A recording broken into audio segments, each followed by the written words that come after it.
Hey guys, it is time for a new project, and if you haven't really been catching up with mostly my Instagram page, I guess I've shown it off, or I've talked about it a little bit on my Facebook page.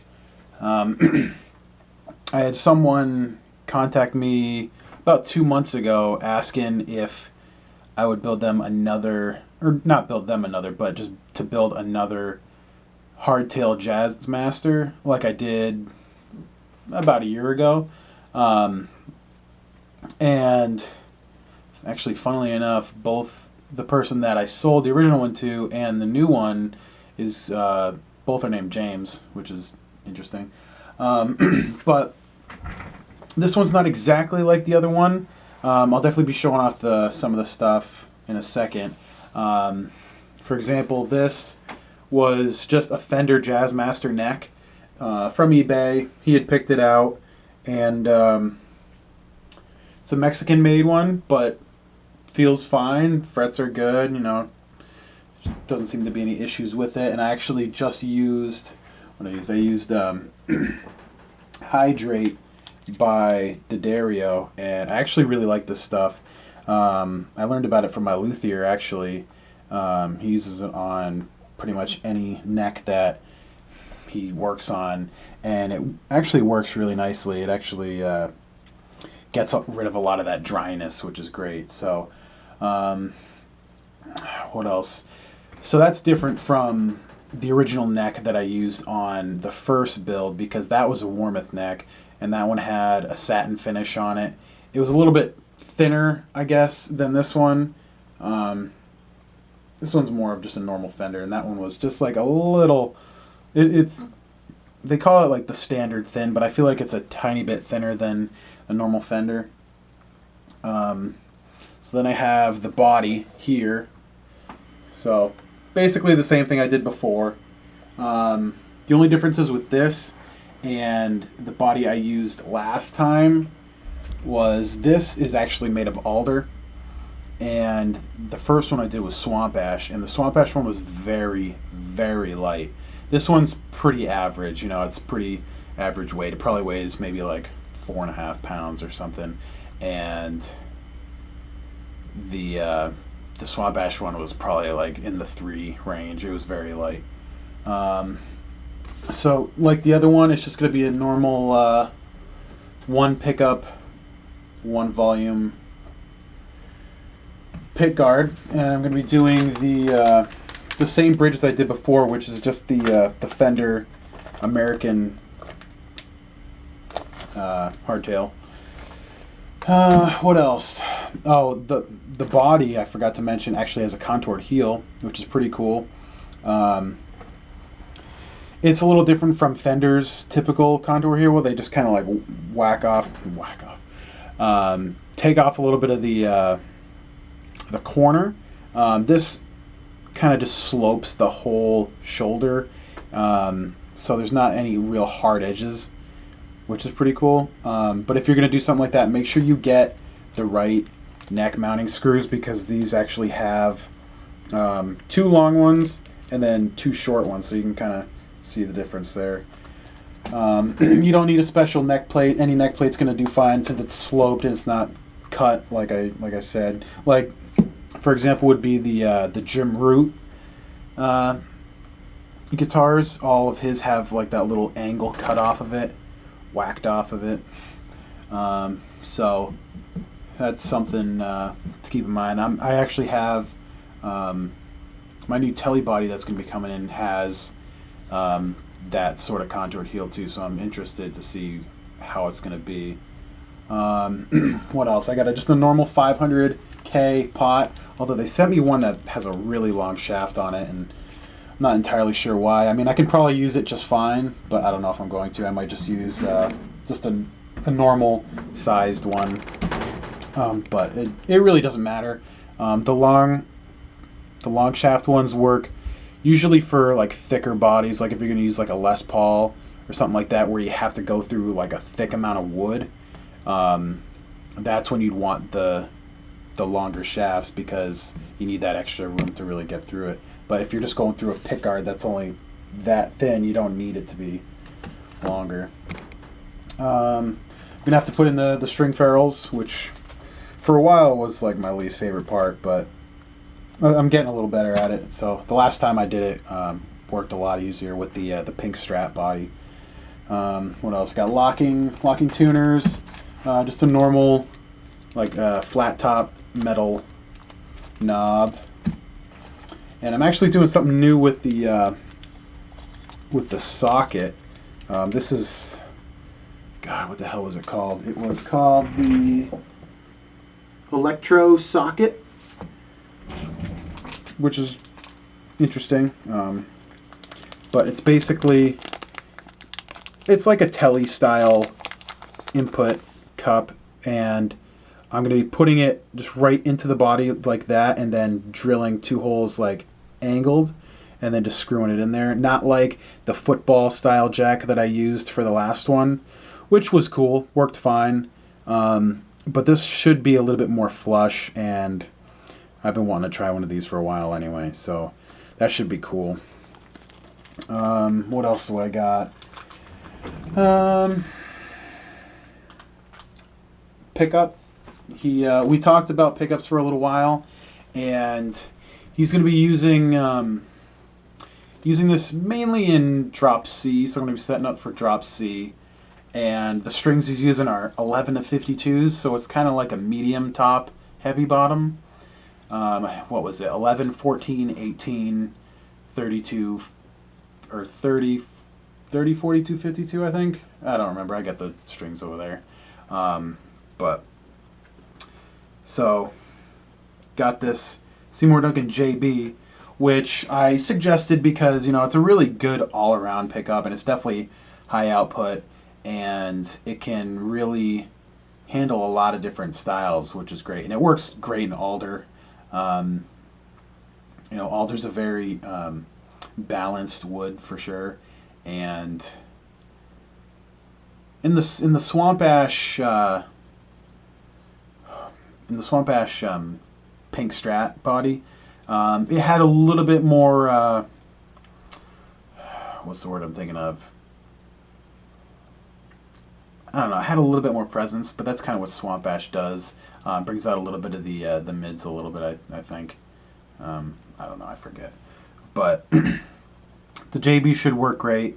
Like I said, we almost went with a I think it was a mahogany body, which would have been neat. I would have liked to try that. That would have given it a much more like warmer tone, which would have been cool.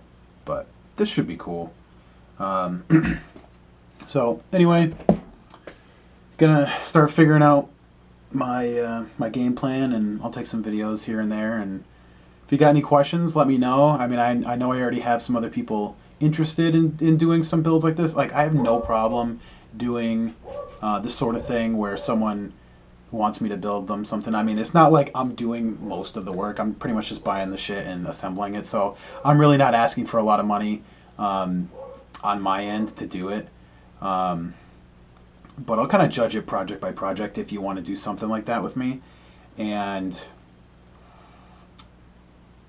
for example, with this project, I figured out the cost of everything and what everything was going to be, and figured it out, and added, you know, a little bit for a case. He bought a case, and added just some labor in there. You know, nothing crazy, like I said. But I'm definitely going to make sure this plays as good as possible. I'll likely be bringing it to my luthier, who deals with this sort of stuff all the time, and just see what he thinks after I do everything I do. And yeah, it'll definitely be playing pretty awesome. So yeah, that's about all I got for right now. So we'll see you when I see you. Yeah. Okay. I'm done. Yeah. All right. Well, so far I've just been working on the Pickguard Assembly. Nothing too crazy. I try and get the easy stuff out of the way first. So I got the JB in there, so that's all good. And I decided to use the longer pot. I figured there's no real reason why I can't use it. I just used that extra hex washer in there, and or the hex nut or whatever the fuck it is. I don't know. That thing. And just got to adjust it to the right height. So I basically got it just where I like it, so this knob will sit on there real nicely and it won't rub against the pickguard. So that'll be good. Next, all I have to really do is I'm going to solder the pickup to the pot, and then I'll probably solder the where is it? The wires that I need, just the hot and the ground to this. And so basically for this one, the there's 2 lugs, so this is a mono jack, and just leave it there. And this left one, you can see this left lug actually goes and connects to that inner ring, which is what the jack is going to connect to, and that's going to be the ground. And then the other one, which just kind of gets on the side right there, is your hot connection. So that'll be the white, and then the other one that goes to the middle will be the black one. I'll be using just some pushback wire, which is really nice. I got it rather recently. But what's cool about it is you don't have to like trim the outer coating. You just take it, you just push it down, and just slides down, and you don't have to worry about a bunch of stuff. It's awesome. So that'll be cool. Let's see what else. After that, I'll actually show you over here. I'll have just a bare wire coming through here, and it'll just rest right there because that's going to lead to a hole right there, which I'll also use to connect to a ground. And I won't really have to do anything with it, like soldering it to the bridge or anything, just because it's not going to go anywhere. The bridge is going to be so tight to the body, it's not going to matter. And most companies just do it like that. What else? Yeah, then I guess I'll just put the bridge on after that, and then I'll probably work on the string ferrules or something like that. This is all pretty easy stuff here. The ferrules will be a little tricky, usually is, but nothing too crazy here. So yeah, that's all I got for right now. I'll check up in a little while. All right, here's something I can mention.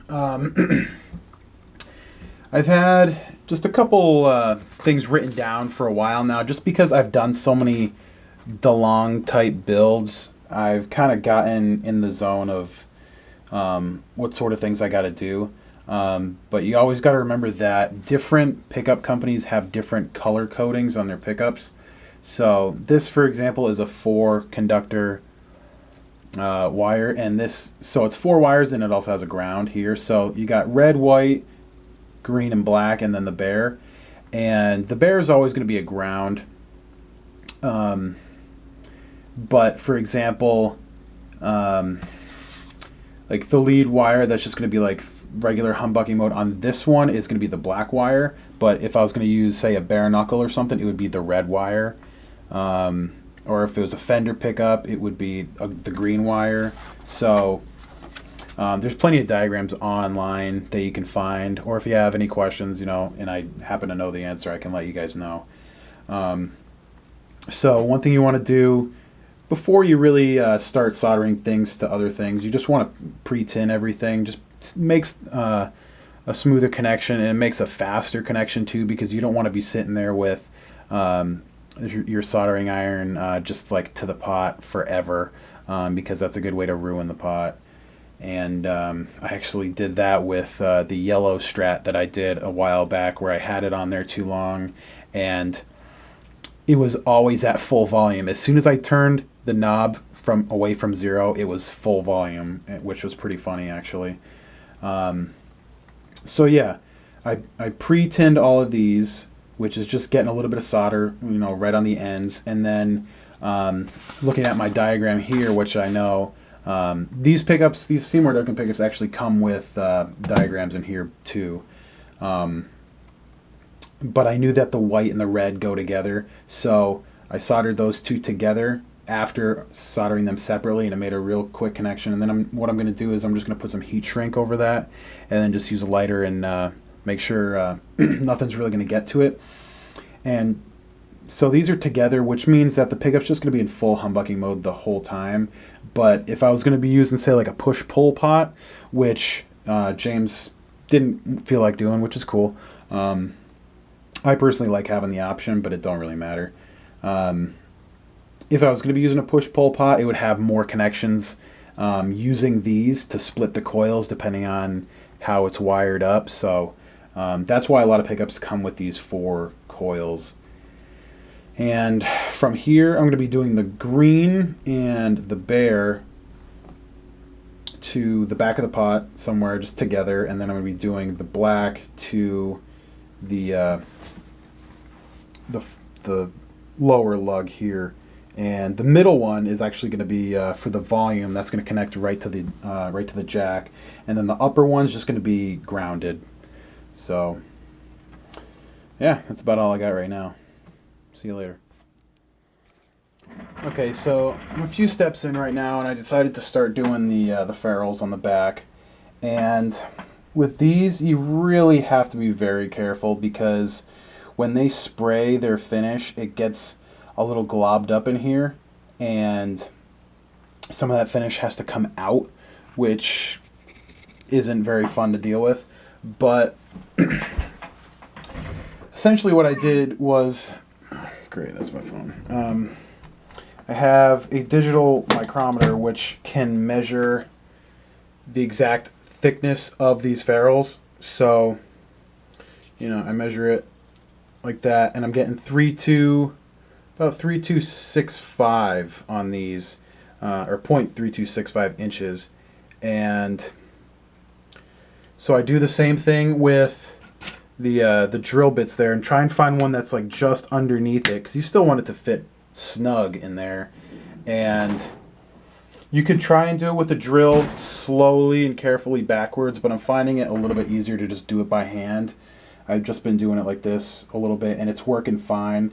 Like I said, going backwards is definitely a smarter way to go, because it's way easier to chip away at the finish, and nobody wants that. So